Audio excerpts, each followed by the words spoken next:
Good evening and welcome to TC Network. I am Tingay Tim Hokip bringing you today's news. Today's top headlines include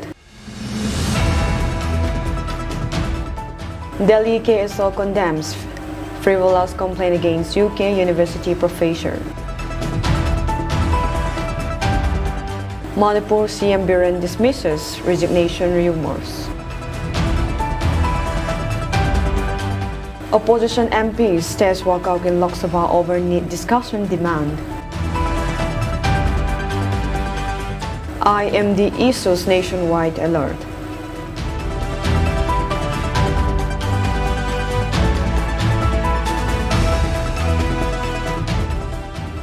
News in details.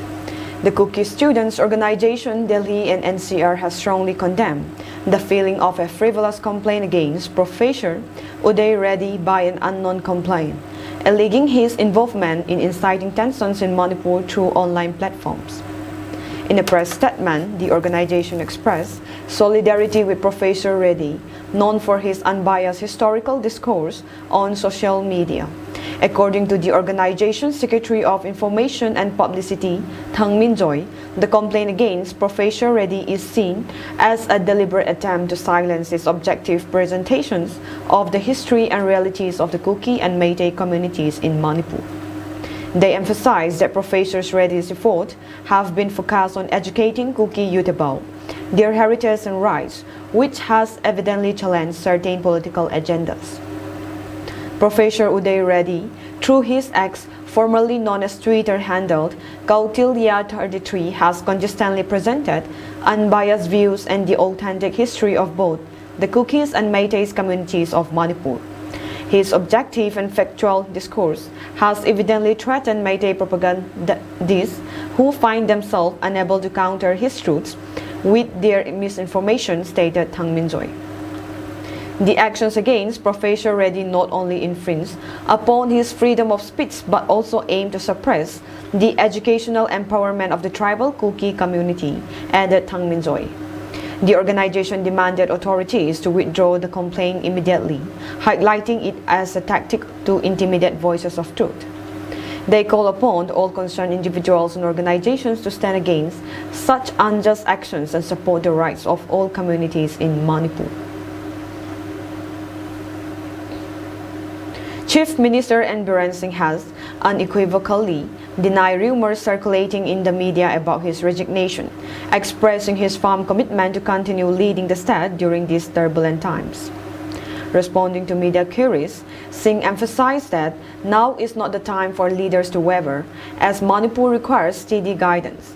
He assured the public of his dedication to serving the state, stating, "We have full confidence and we have to guide the people on the right path. If we deviate from the path, who will lead them? Manipur will be in more chaos." The Chief Minister urged media outlets to refrain from publishing unverified reports, as such misinformation could cause unnecessary panic among the populace, said India Today Northeast.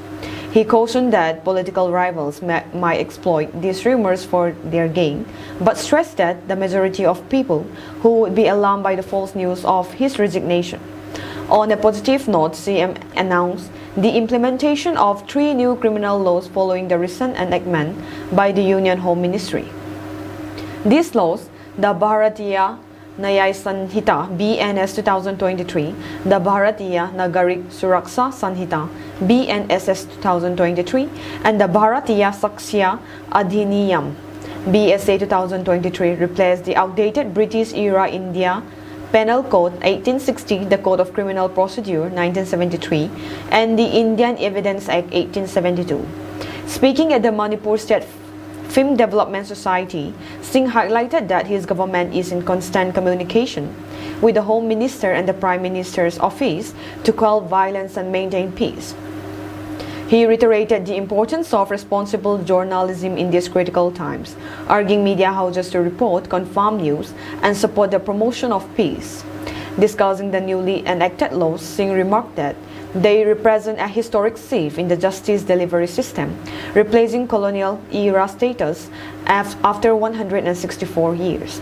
He noted that these laws are better suited to the contemporary Indian context, addressing issues such as case backlogs, inadequate investigations, and the need for modernized legal procedures.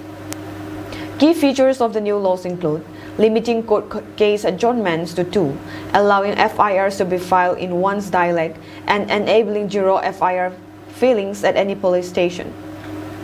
Singh expressed confidence that these changes would significantly benefit the people and enhance the efficiency of the justice system.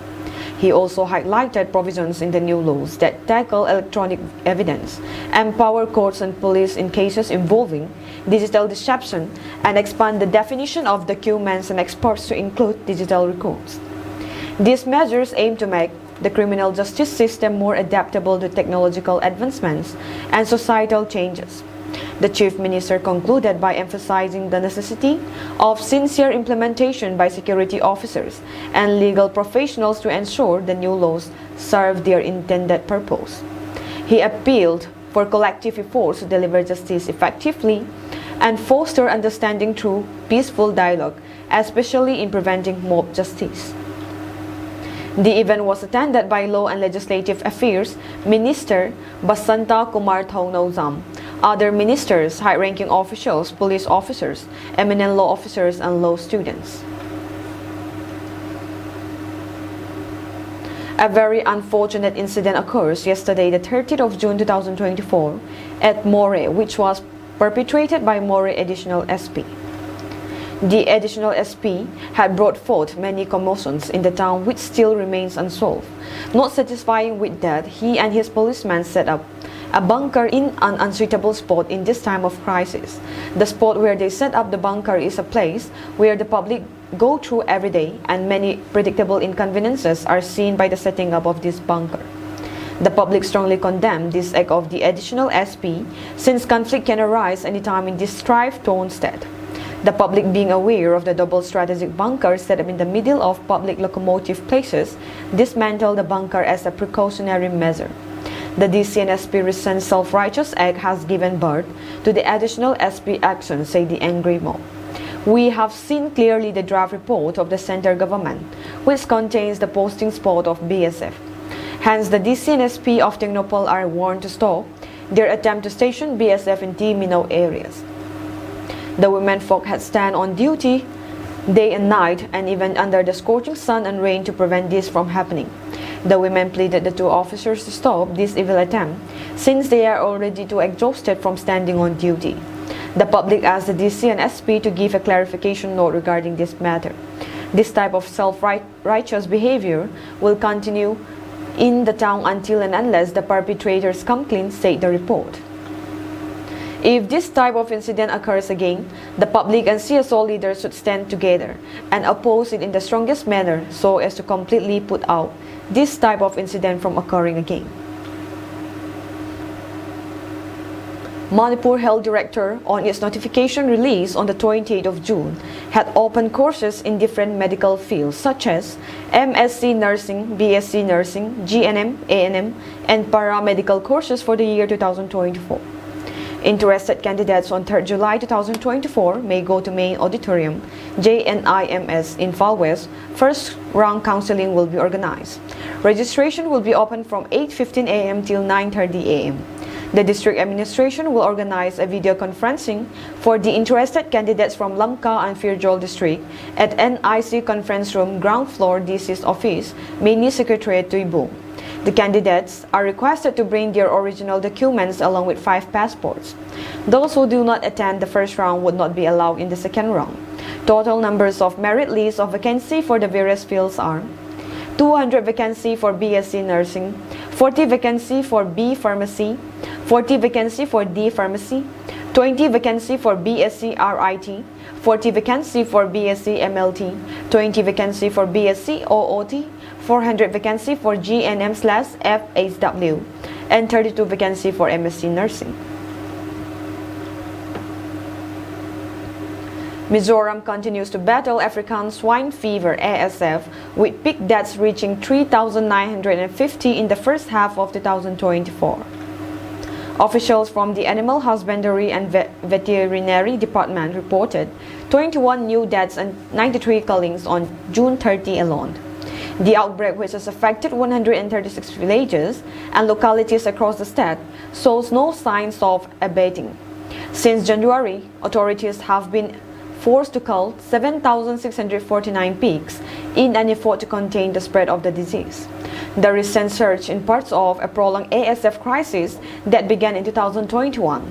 The virus, which thrives in warm monsoon weather, has had a devastating impact on Mizoram's pig population. Official figures reveal that 33,417 pigs succumbed to ASF in 2021, followed by 12,795 in 2022 and 1,039 in 2023. The 38th anniversary of the peace accord between the MNF and the Government of India was celebrated at LPS Arena in Falkland Isle on June 28. The event, organized by the Mizoram, is graced by Chief Minister Laldu Oma as the chief guest. Since the exact anniversary falls on Sunday, June 30, the celebration was held on June 28. In his speech, the Chief Minister expressed gratitude to the Mizoram MJP for their significant contribution to the successful peace agreement between the MNF and the Government of India in 1986. He highlighted that, acting as the Student Joint Action Committee at the time, students' body played a crucial role in achieving this accord. The Chief Minister also extended his thanks to other key stakeholders of the time, including all party leaders, the MKHC and Lalkhama, the then Chief Secretary, for their efforts in maintaining law and order. He further shared that, upon the request of the then Prime Minister of India, Srimati Indira Gandhi, and with the approval of Lal Dengan, he resigned from his IPS position to facilitate peace talks between the two parties. Laldu Oma also called on all Jaw ethnic people worldwide to stand united and speak with one voice today. Since 2018, the Mizoram has organized statewide Ramnani celebrations, honoring individuals and organizations that played significant roles in the peace process.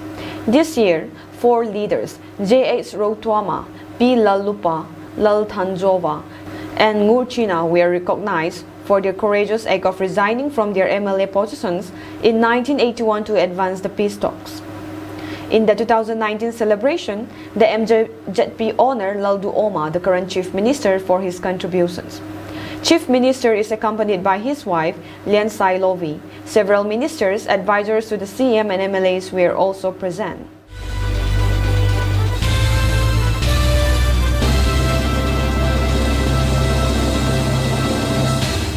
The Indian Meteorological Department has issued an alert for widespread rainfall and thunderstorms across several regions of the country on Sunday. Recent satellite images indicate the presence of convective clouds, signaling the possibility of light to moderate rainfall at several locations.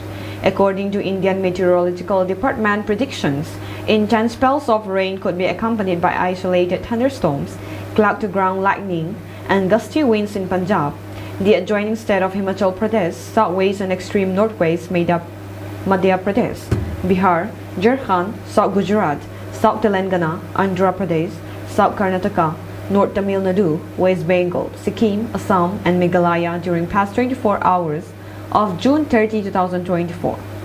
Additionally, areas of Odisha, Konkan, Goa, South Medan, Maharashtra, Kerala, Arunachal Pradesh, Nagaland, Manipur, Mizoram, Tripura, Lakshadweep, and the Nicobar Islands could expect light to moderate rainfall with isolated thunderstorms, cloud-to-ground lightning, and gusty winds during June 30 to July 4. However, the Weather Department warns that maximum temperatures across most of the country are unlikely to change significantly. India's legal system is giving a jittery welcome to the new criminal laws which are taking effect from today, July 1, replacing the decades-old Indian Penal Code, Indian Evidence Act, and the Code of Criminal Procedure. The IPC 1860 and the Evidence Act 1872, which were enacted during the British regime, have been replaced by the Bharatiya Nyaya Sanhita and the Bharatiya Sakshya Adhiniyam. The Code of Criminal Procedure 1973 has been replaced by the Bharatiya Nagarik Suraksa Sanhita. These laws were clearly by the parliament in December last year. Though they received the presidential assent the same month, their implementation was deferred by the union government. On February 24, the government notified that the laws will come into force July 1. There are widespread concerns among the legal fraternity about the impact of the new laws, as several prominent legal luminaries, state bar councils, and bar associations have voiced protests. The Bar Council of India last week assured that the legal community that it would convey to the union government the bar's concerns about the new laws. Proposing to form an expert committee to study the new enactments, the Bar Council appealed to the lawyers to refrain from protests and agitations against their implementation. While the government stated that the new laws would decolonize the Indian legal system and modernize it, several critics argue that there was nothing substantially new in these legislations, as most of the provisions of the old laws have been retained, but with different numberings and labelings. Thus, while these laws offer nothing new in the form of reforms, they will potentially cause much hardship among police, lawyers, and judges who would be compelled to learn the new sequence of the very same old provisions, the critics stated. It also pointed out the old laws would be in place for at least 2 or 3 decades more as regards pending cases and offences which took place till July 1, 2024. Thus, concerns are raised about the criminal justice system being forced to apply parallel laws simultaneously, causing potential confusion and errors. Concerns are also raised about the new provisions expanding the scope and of police custody. The Supreme Court has refused to entertain 2 PILs filed challenging the new laws. While one petition was rejected on the ground that it was filed before the new laws came into effect, the other one was refused, saying that it was poorly drafted. Chief Justice of India, D.Y. Chandrachud, recently commented that the new laws will create a positive impact only if they require investment for infrastructure development and capacity building of forensic experts and investigative officers are met as soon as possible. The opposition demanded a separate one-day discussion on the NEET paper leak row in the lower house of the parliament.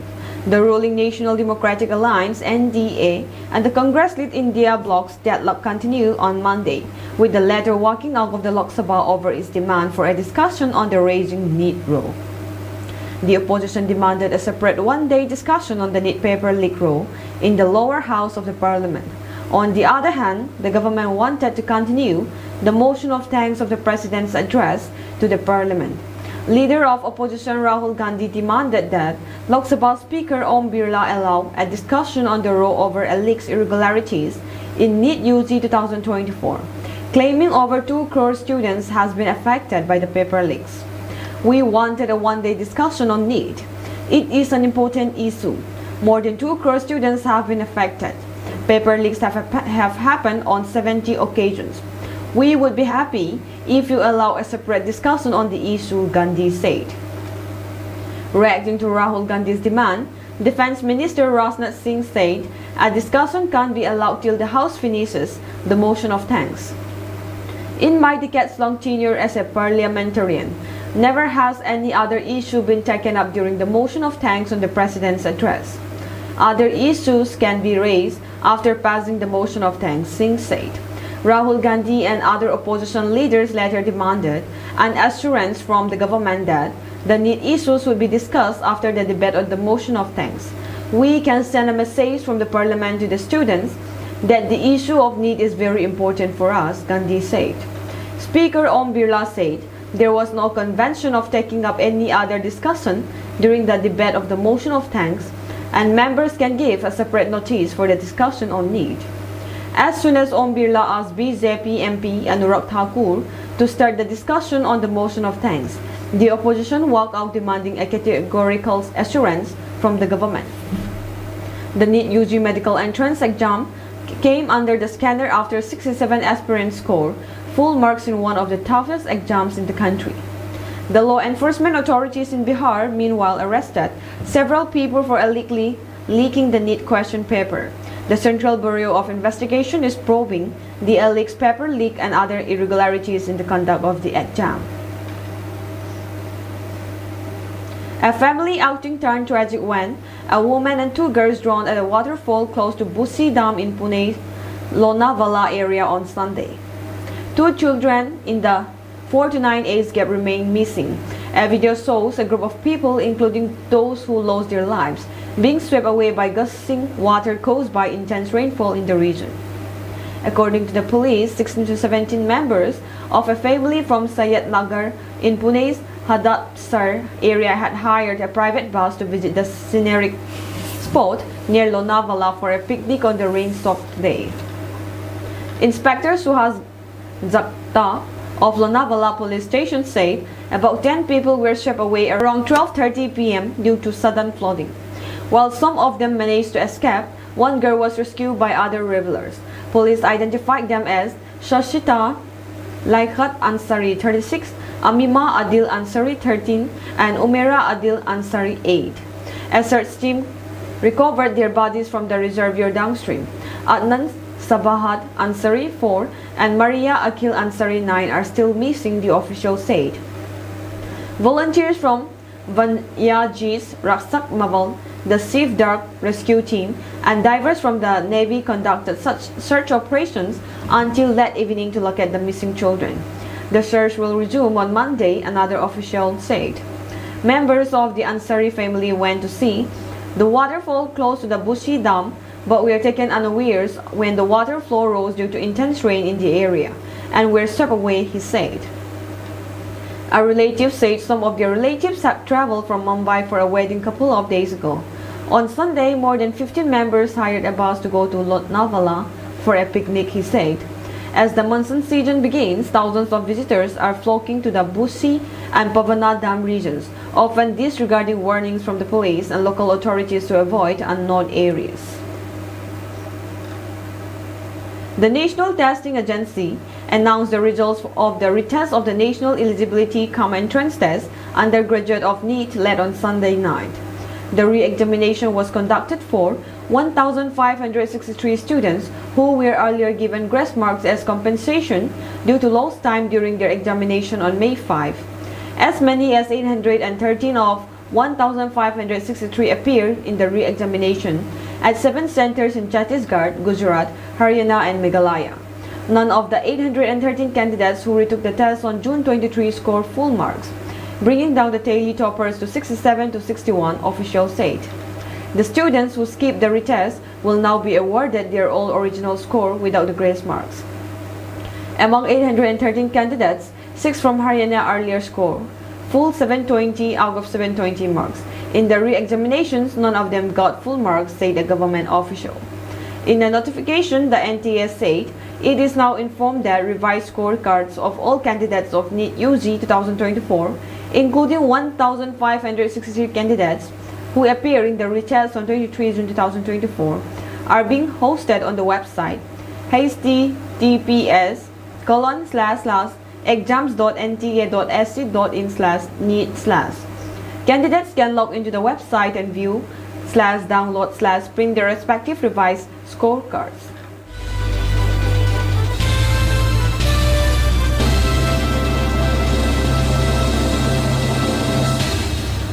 Female suicide bombers targeted a wedding, a funeral, and a hospital in coordinated attacks in northern Nigeria that killed at least 18 people, local authorities said Sunday.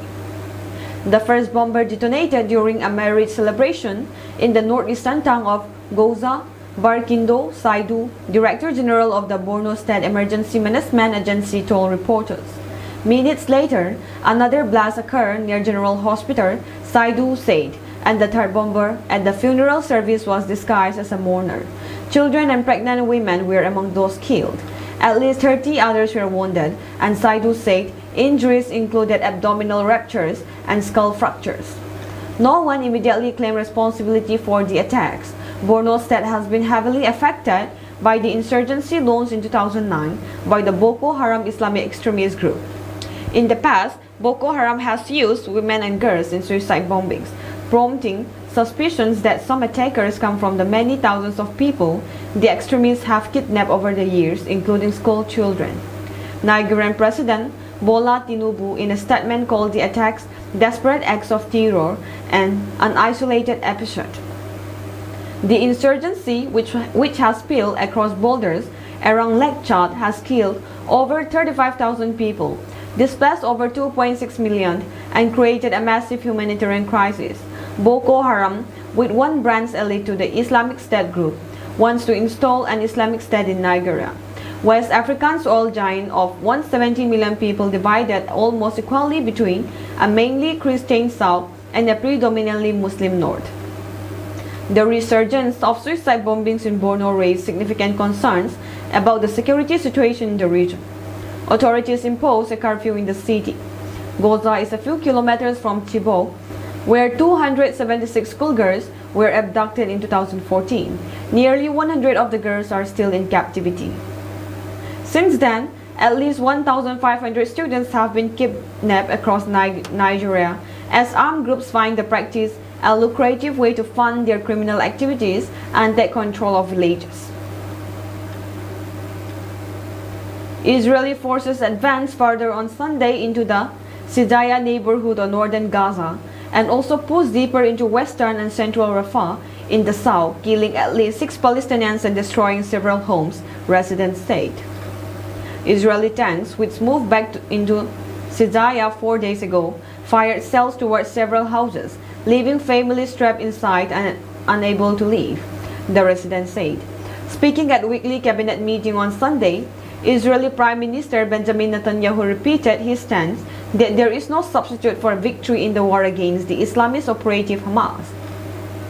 We are committed to fighting until we achieve all our objectives, eliminating Hamas, returning all our hostages, ensuring that Gaza never again constitutes a threat to Israel, and returning our residents securely to their homes in the south and the north, he said. While the offensive focused on Gaza, in the Israeli-occupied West Bank, 1 was killed and 5 were wounded in an Israeli strike near the city of Tulkarm, according to the Palestinian Health Ministry. The dead man was a member of an operative Islamic Jihad, the group said. Hours after Netanyahu's comments about Gaza, the armed wing of Hamas released a video purporting to show weapons making in a show of defiance. The video, which was not immediately verified by Reuters, showed fighters preparing anti-tank rocket warheads. In the background, LRTV screenshot recent news events to indicate the video was recent. Our preparation is continuing, said writing at the end of the short film. The Israeli military said forces operating in Sidaya had killed several Palestinian gunmen over the past day and found military infrastructure inside a United Nations school, as well as dozens of weapons and vulnerable intelligence documents. On Saturday, the military announced the death of 2 Israeli soldiers in northern Gaza. In another raid in Sidaya, the forces located a terrorist war room at a clinic, said the military, which again accused Hamas of embedding itself in civilian structures for terror purposes. Hamas denies using as civilian sites such as schools and hospitals for military purposes. The armed wing of Hamas and the allied Islamic Jihad reported fierce fighting in both Sidaya and Rafah, saying their fighters had fired anti-tank rockets and mortar bombs against Israeli forces operating there. 5 large bombs were discovered hidden in the walls of the historic Al-Nuri Mosque in the city of Mosul in northern Iraq, a remnant of the armed group ISIS rule over the region. The mosque, famous for its 12th century leaning minaret, was destroyed by ISIL in 2017 and has been a focal point of the UN Cultural Agency, UNESCO's restoration efforts since 2020. The UN agency said 5 large-scale explosive devices designed for significant destruction were found inside the southern wall of the prayer hall on Tuesday. These explosive devices were concealed within a specially rebuilt section of the wall, a UNESCO statement said on Saturday. Iraqi authorities were promptly notified, secured the area, and situation is now fully under control. 1 bomb has been defused and removed, while the remaining 4 are interconnected and will be safely disposed of in the coming days.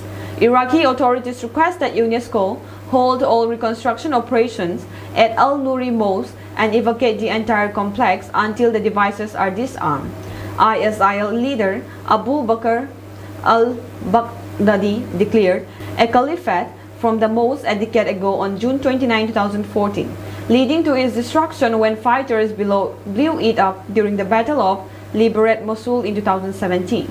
The discovery of the bombs underscores ongoing challenges in clearing Mosul of explosives and revitalizing its devastated urban areas. International efforts, supported by the United Nations, focus on mine clearance and aiding the city's recovery. Despite progress, much of Mosul's old city remains in ruins, marked by minefield warning signs, highlighting the complexity of post-conflict reconstruction. UNESCO aims to complete the full reconstruction of Al-Nuri Mosque by December, finally erasing the stigma of the Daesh occupation, the statement said, using the Arabic acronym for ISIL's names. A decade after the armed group declared its caliphate in large parts of Iraq and Syria, ISIL no longer controls any land, lost many prominent head leaders, and is mostly out of the news headlines. Still, the group continues to recruit members and claim responsibility for deadly attacks around the world, including lethal operations in Iran and Russia earlier this year that left many dead. North Korea has fired 2 ballistic missiles, and the second may have failed and blown up, possibly raining debris inland, South Korea's military said. Monday's launches came a day after Pyongyang promised offensive and overwhelming responses to new military drills staged by the United States, South Korea, and Japan. South Korea's Joint Chief of Staff said in a statement that the missiles were launched 10 minutes apart in a northeasterly direction from the town of Janghyun in southeastern North Korea. The military said the first missile flew 600 km, 370 miles, and the second for 120 km, 75 miles, but did not say where they landed. North Korea typically test fires missiles towards its eastern waters, but the second missile's flight distance was too short to reach that far. Joint Chief of Staff spokesperson Lee Sung-jun later told a briefing there appeared to have been problems with the second missile and that if it exploded, its debris would probably have scattered around on the ground. South Korean media, citing unidentified South Korean military sources, said it was highly likely the second missile crashed in an inland area of North Korea, while the first one landed in the waters of the country's eastern city of Chongjin. Monday's launches were the first from North Korea in 5 days and came as the US, South Korea, and Japan ended their Freedom Edge drills, new multi-domain trilateral military exercises. Pyongyang typically frames such drills as rehearsals for an invasion or proof of the country's hostility. In both North Korean politics and military policy, the best defense is often a good offense. Liv Eric Isley, professor of international studies at the Ilha Women's University in Seoul, said in email comments, Pyongyang is also determined not to appear weak while South Korea conducts defense exercises with Japan and the United States. Last Wednesday, North Korea launched what it called a multi-warhead missile in the first known test of a developmental advanced weapon meant to defeat US and South Korea missile defenses, although South Korea disputed the claim. It said Pyongyang had launched what appeared to be a hypersonic missile, but it spiraled out of control and exploded. On Friday, North Korea began a key ruling party meeting to determine what it called important immediate issues related to work to further enhance Korean-style socialism. Observers said the meeting was continuing on Monday. That was all for today's news, and have a pleasant evening ahead.